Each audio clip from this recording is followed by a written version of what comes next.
Vivez les grands moments d'analyse, décryptage de l'actualité brûlante de l'heure, dans le monde et partout au Congo. C'est sur la chaîne BBC Mpoï TV. Toutes les vérités sur fond d'analyse, décryptage, sans langue de bois. Sur BBC Mpoï TV, on passe au peigne fin, l'actualité brûlante de l'heure. Nous sommes fiers d'être Congolais, nous sommes fiers d'être Africains. Construisons ensemble une bonne société pour nous et pour nos enfants. Tous à la fière, Yakozala Congolais. Tous à la fière, Yakozala Africain. Tous à la na Bomoko, Poto Tonga Mboka, Pona Biso, na Banda Biso.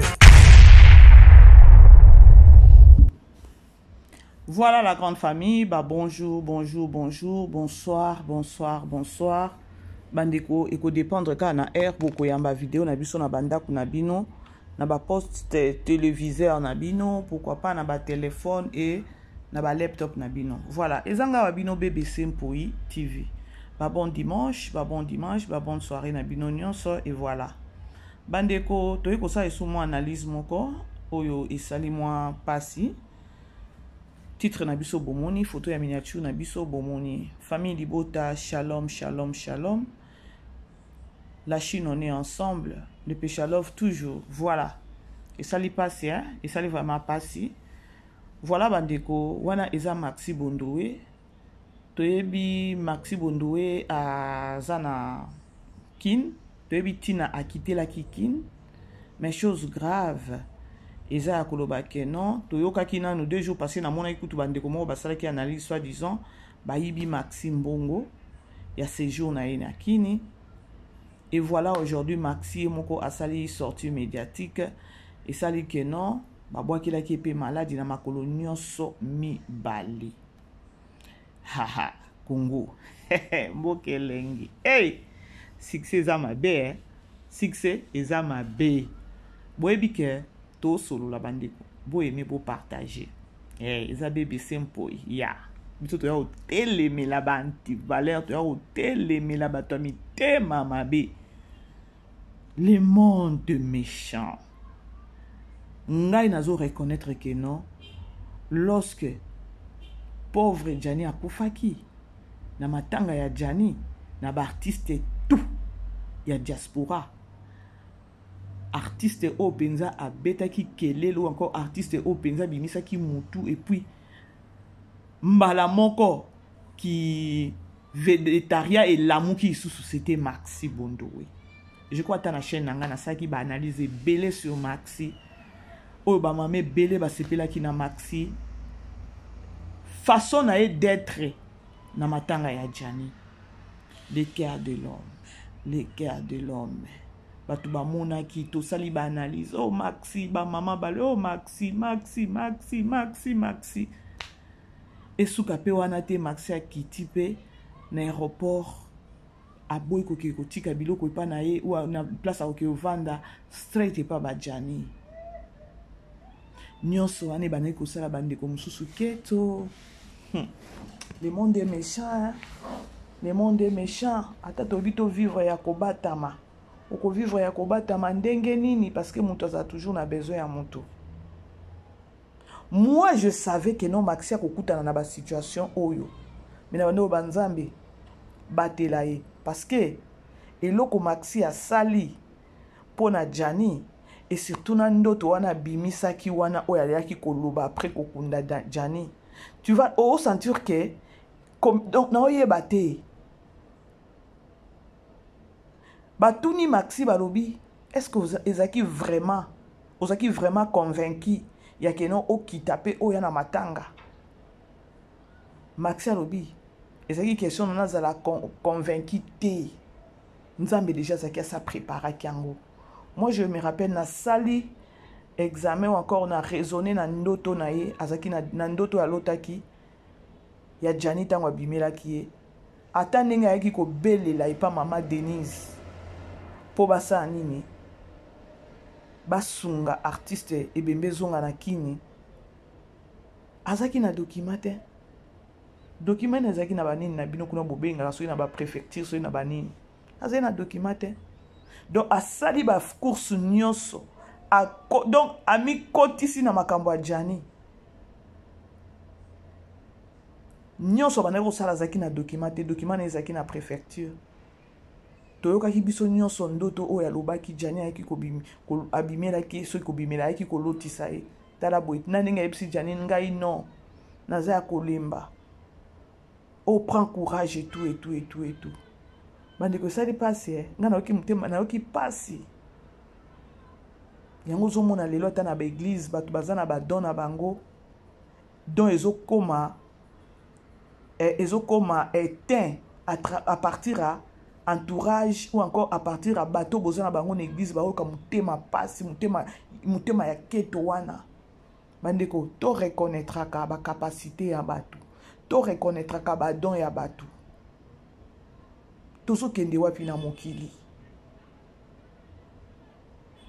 mutu nyonso tout aningo zo ba courage yana ya maxi parce que soki moko pe azalaka na ba courage ya maxi tolingi pe tomona ye maxi azwaki donc eza likambo moko bandeko maxi awelelaki yango te elobi ye moko nzambe kaka nde aplanifiaki effectivement soki botali makambo yango nzambe kaka nde aplanifiaki parce que na makambo nyonso mutu moko ata mibale nde babimisaka mutu oyo bakotelemela likambo mpo ekende bien sikoyo lorsque bato babwakeli ye maladi na bakongo wana nga na kotelema mingi na makambo nano ya maladi oyo babwakeli na makolo ya mbongo peut-être na kolobela yango te po oyo ekomi deuxième fois bayiba ye nga nakanisaki ezalaki première fois oyo ekomi deuxième fois ça dit à quoi bandeko Congo eza na baréalité nga nakenda Congo nabimi kaka na Afrique du Sud awa nake Congo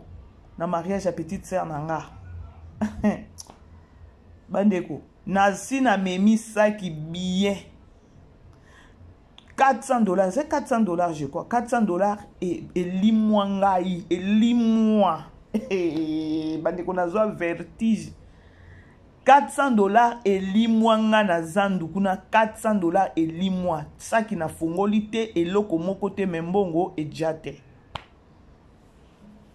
histoire ni tikala ngai na mutu pona somo ya événement wana na comprendre te ti lelo alors côté mbongo na robeta ngo kutu c'était parce que Congo na ebité baloba soki ba na ebité za na momoko baloba keno bayibaka mbongo na magie alors non kolanda peut-être bakotala peut-être oh uti talaka maxi déjà maxi kaka le faire na tangu Jani akufa ki tomona ki biso nyonso mutu nyonso abetelaki maxi maboko mutu nyonso encourageaki maxi na force ou encore na courage azaki nango ya ndeko na ye pourquoi sikoko yoka ka mabe pourquoi kaka bosala moninga mabe bobo akele maladi na makolo et puis likolo moko te nyonso mibale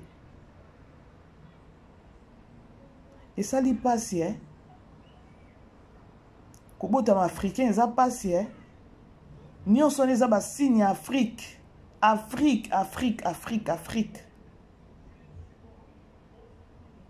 peut-être pour nanga il fallait même pas maxi aloba ta likambo ndoto wana peut-être il fallait pas aloba pe que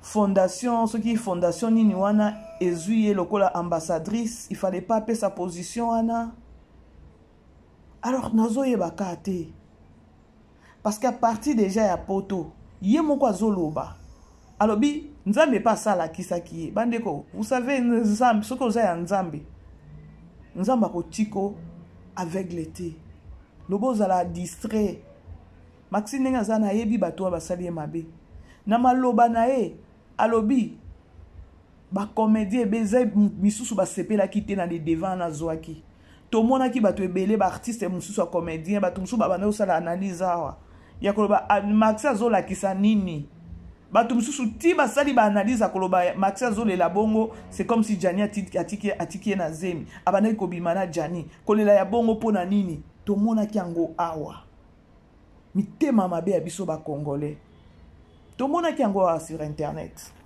e azola kisa nini e comme so ipendenge nini to mona ki me ba biso ba mususu ngai kutu na bana koloba keno na saki analyse moko na bi non Maxio azolela c'est comme si azolela na culpabilité moko boya koloba ndeko oyo yo tolobaki ayoka kite na sala ki analyse et puis nazoki ba appel ebele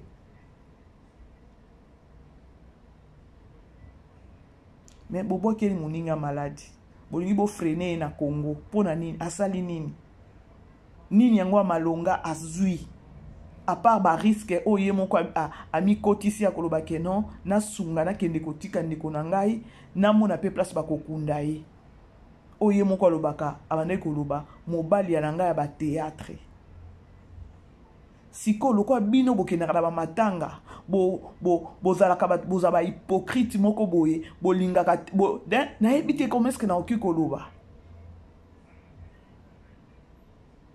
bino bozanga bolamu toyebi belle vie Poutine de l'écriture azape na mutema wana ya mawa na ba matanga kolela toyebi mais belle vie akoma na ba maîtrise moko boye ate zoya ya zokanga pona nini po bato baloba te bino peut-être boye alinga la kisanini yenda lelaka yenda yebi boye Congolais tozangisaka maloba te muto atie zolo likolo mais bozaka ka kotonga belle vie paza muto azape muto ya ba émotion azape muto keno a compatira kati ya mutema mais akomi ko se ressaisir azokanga ngo kaka pona nini bosalela ka ba analyse awa alakisaka nini kolela nini les larmes de crocodile kaka bino siko bolingaki nini ezalaka normal o maxi asalaki ezaki déjà plan ya nzambe oyo nzambe azaki déjà ça planifié pona Jani. Donc pour vous, bolingaki peut-être que non ebembe wana bakende ko boaka yango po bozo suba matière à bien bo seka bo se moquer na ye. Pona no muto akufi ba memi ebembi na Congo eza na bato mususu bazo se moquer na ye. Bande ko so bomoni photo na chi wana ya makolo ya Maxi azana problème. Bon, elle a dit ça va maintenant, mais bata chez za makolo zaki na problème, je crois. Sortie médiatique ne asu kezalaki oyo asalaki elubu. Très joyeuse, koseka, bien abandeko. Mais ça a passé. Ya oya kutani nango. Yango na Maxi fallait ka neti konsenga na okyo pesa. Usi bokundi kanga bifunda na yo mama zonga na yo ke kobatela mwana na poto. Afrique eza mboka te. Afrique eza mboka te surtout. Faso bimisaki pe mutu te ya koloba keno bato ba mona yo non. Nyonso ezaki kaka nzambe kaka nda bane ko fongola nzela. Po bileli na yo ndesa kike ba nani première dame ayoka ou encore président de la République ayoka. Donc ozaki na eloko moko oyo transféra donc na okelo ba o transféraki na monde entier na communauté nyonso pona liwa ya nani ya Jani. Mais lokola batu ba moni yango na Congolais mieux vaut muto akufa muto azobela azokufa bo tia cotisation te mais soki muto akufi bo tia ba cotisation. Après boye pe kolela likolo nango. Eza ba comédien nyonso tout e ba sepelaki na ndenge Maxi akenaki na makamu. Mais soko tali ndenge Maxi akenaki na makamu na moment ya matanga ya collègue na bino, au moins na ne forcer rien. C'est comme si c'est ka ange moko boyeka nazo diriger asala tout ce que asala ki wana. Parce que babandaki pe ko solana janité. Pourquoi babandaki ko solana janité? Parce que abima pona kwa ko belela. Jani azo souffrir. Jani boy n'a pas sauvé Mouninga. Ya banda kolinga ko sauver Mouninga banda lorsqu'il était vivant. Bobima bobenga e muto aliboma. Atato bokolo ba bon, ça fait mal hein. Et ça passe. Bande ko boye mes vidéos pour partager. Tout solo là. Donc il m'a passé parce que j'étais vraiment là. Na banalise na sala qui vraiment pour na Maxi a lelisa ki nga mingi. Maxi a tchaki loko moko na kati na nga na comprendre ki angote. Et puis nazaki nga moko te. Et batu pe babane ko zele na kini na batu mitema mabe na batu mitema malamu. Comme ça toujours été. Batu malamu bazana batu mabe bazalaka. Elle a rien gagné na makamboyo. Par contre, elle a risqué. As defa kina ko defa mbongo. Mbongo yango yango na bayibiye. Elle a rien gagné. a gagné l'oko mon côté. A sali l'essentiel. O ezala ki pete ke non a salango po mokili ba mona ba betele maboko non. Et ça ka mutema pasi parce que na mona ki ya Gabi. Ta una ne bembeza ki na ekiti na kinite. Ya Gabi ka ne ba yambaka ye wana. Alobaki non. Maxi aza lokola ngai. Na ba courage papa makambo ekende mbangu Maxi aza lokola nga. Mais lobi na moni émission moko ba otuna e bazo ebise ke non Maxi ba ebi mbongo. E amitala ndenge azota. Donc o langage moko abimisa ki ya propreté. Congolais tozaka ka prena mitema mabe. Ah, yango pe nzambe a regretta ka pourquoi kela mutu.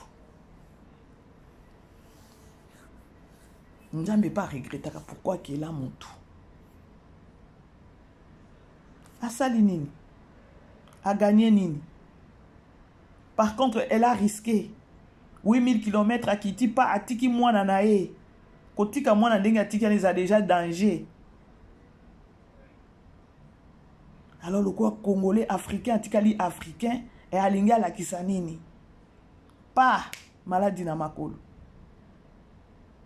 Histoire moko sombre, hein? Histoire moko passi, hein? Donc, ceux qui ne comprendre bien, mokili zo na besoin, donc mokili, ata mutazo kufa awa, vomi a kufa.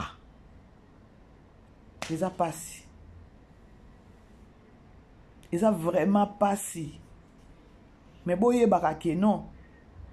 Bileli a Maxi. Nde salaki ke non. E bembe ya Jani ekita na Congo. Tozaki tosi to pemina na makambo yo. Ya Jani.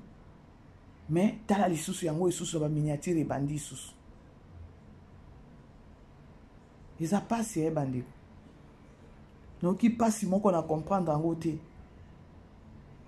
Alors Maxi sala ozonga mama. Sala ozonga. Je sais que non na Congo ma beze belé na bakini wana basali nzambe pe makasi baza. Si s'agit pas ko bima pe bon ko bima ou encore ko longwa na groupe ya ba artiste ça ka problème déjà. Oza déjà na ba problème entre bino na bino. Mais comme on a artiste Maxi Nenga Zalaka joyeuse koseka et puis amona ni mutu moko boyeso bozana ye asekisaka kaka na landaki après matanga awa saki émission moko elubu na landi yango tout ndenge akendaki na wenze asombi biloko aki alambi apo firenze kuto ayaki et tout ndenge baliaki et tout donc tu sens aza mutu moko azo animé kaka bato ochaka bato nyonso à l'aise. Ah, c'est ça. Mokili, ya nzambe, otoya. Mokili ya problème. Ce qui te bana ko yeba ke non, soko kufi na ko kende kwe moko boye na yebi kwe na nazo kende. Me bato ebele basenga taliwa. Lokwa to yeba kate kuna to kendaka. Yango tozana na somo aliwa. Yango tozana na somo aliwa. Pour mabe eza na sa moyo yo. Ah non, ezo exagéré. Ato lobi ke non na ko pengwa na ngai te. Na tambola na sanctification. Non. Diable azaka wana sa tele minyabar azo donc azo luka kaka azo luka kaka. Bref bandeko Maxi Bondowe a eu problème na kini et a lancé message ya bato oba osungae bon ndenge abimi a lobi bongo sûrement bato ebele ba sepela kini na moment oyo ya matanga a ozangisa kozwa édité. Alors babiso ba mususu oyo tukocheka na prière nzamba yeba ko batela ye protection ezala vraiment likolo na ye makila nzambe makila ya Yesu ebomba ye tina ndenge ya kozonga na poto akene kokuta na suna mwana na ye mokili eza mabe franchement le monde méchant après babiloko nyonso asali eza te kino bobanda kopesa ye mbongo bo asala ba course na ba mbongo na ye moko mais la méchanceté Voilà la grande famille mingi ya kolobeza te na komi na suka ya analyse nanga tokutani prochainement. Bisous, bye, bonsoir. Vivez les grands moments d'analyse, décryptage de l'actualité brûlante de l'heure, dans le monde et partout au Congo. C'est sur la chaîne BBC Mpoï TV. Toutes les vérités sur fond d'analyse, décryptage sans langue de bois. Sur BBC Mpoï TV, on passe au peigne fin, l'actualité brûlante de l'heure. Nous sommes fiers d'être Congolais, nous sommes fiers d'être Africains. Construisons ensemble une bonne société pour nous et pour nos enfants. Tous à la fière, Yakozala Congolais. Tous à la fière, Yakozala Africain. Tous à la na bomoko, poto tonga mboka, pona biso, na banda na biso.